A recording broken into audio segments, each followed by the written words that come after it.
quartermaster, which is basically navigational duties. So I hear some story that you went below when the bombing was to navigate from below.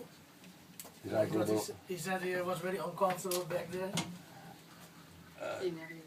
I didn't understand. Well, I came here middle of the conversation. You were saying you were steering the ship looking backwards. Oh, that was after everything was over. They repaired. What happened during the action? They dropped a bomb off of our stern, which jammed the hydraulic lines. So we were making a turn. We were going 26 degrees to the left when they ruptured those lines with the bomb, and you couldn't steer the ship. Oh, You could just go in circles. So they repaired that after the action was over, but they didn't repair the lines to the bridge. They couldn't. So we had to steer from back from the fantail. There's a station back there which you don't see. It has a small wheel, has a compass. But you do everything opposite direction. Yeah, you're in the opposite direction than you're doing this.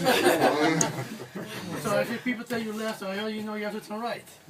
Pardon? If people say go left, you have to turn right. So in that movie, it was saying that something got jammed with the stern, but it was really the hydraulic lines that were affected, and that's why the steering stopped. Yeah. So I'm glad you cleared that up because it made it sound different on the film. Oh, okay. And why were there two ships? Because there's a small ship over here, and there's this. Well, they were just helping the big ship. They were there just to help us, do what they could do. And they got hit too. Yeah, they got hit. The Navy didn't have enough destroyers to make it, a totally big screen around Okinawa, so they had to use smaller ships to help us. And I'm glad they did. Yeah. So do you remember seeing all the planes coming, the good guys coming, and U.S. forces that were taking out the other planes? Yeah, but it's difficult. Yeah, you saw them. You saw them. And there were planes you could distinguish. You could tell a friendly Corsair because of their inverted gull wings. And you could see the Japanese. They had a distinctive thing, but you. Could you tell by the sound of the engines, like the different, or the? Oh no, you didn't have. You couldn't do that. That's too many days. If you had enough time, if you spotted a plane, like you spot a bird, you could say, okay, that's an American F-4U Corsair, or a Japanese Oscar. But believe me, when you saw a plane, you didn't stop and think too much. Yeah. That's kind of difficult to say. You knew they were out there. You saw them attacking each other. You saw them attacking the ship. You heard the explosion. You didn't necessarily feel the explosions when they hit. Because we were up here and they all hit back there.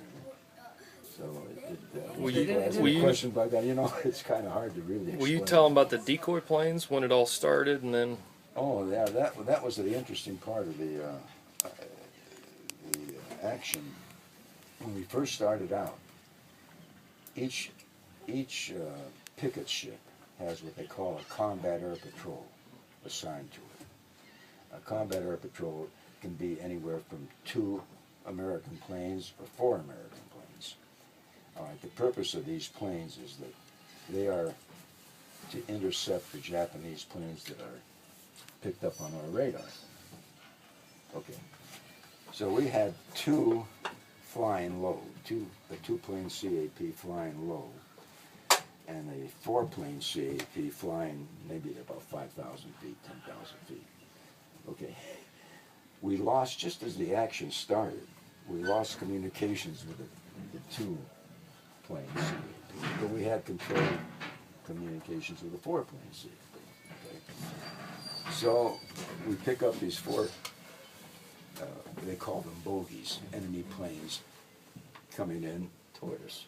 They were flying high, but they flew high into the southwest. So that drew the 4-plane CAP coverage away from the ship. It was a decoy, that's what it was. Okay, they ended up shooting them all down. But in the meantime, while these 4 planes were shooting these 4 planes, the main force, they approximated 50 planes total, came down from the north. And so, and then to complicate matters, we were without an air coverage. Well, by that time, they had to be relieved. The 4 planes had to be relieved on station. So there was a confusion of the relief planes coming into the area. So it was kind of a mess for the first few minutes. So sometimes you can shoot your own plane then, because you don't know which one is which one coming by. Yeah, oh yeah, that's right. We didn't know which one was which. But that kind of finally straightened out, and they got enough planes up there to give us assistance. But you were just anticipating them coming down at you when they were. There was another kind of humorous situation. We knew that we didn't have any planes overhead, and at one point, the port lookout said, "There are planes overhead." And so I said to him, "Thank God the CAP is back." And he said, "CAP, hell, they're jacks."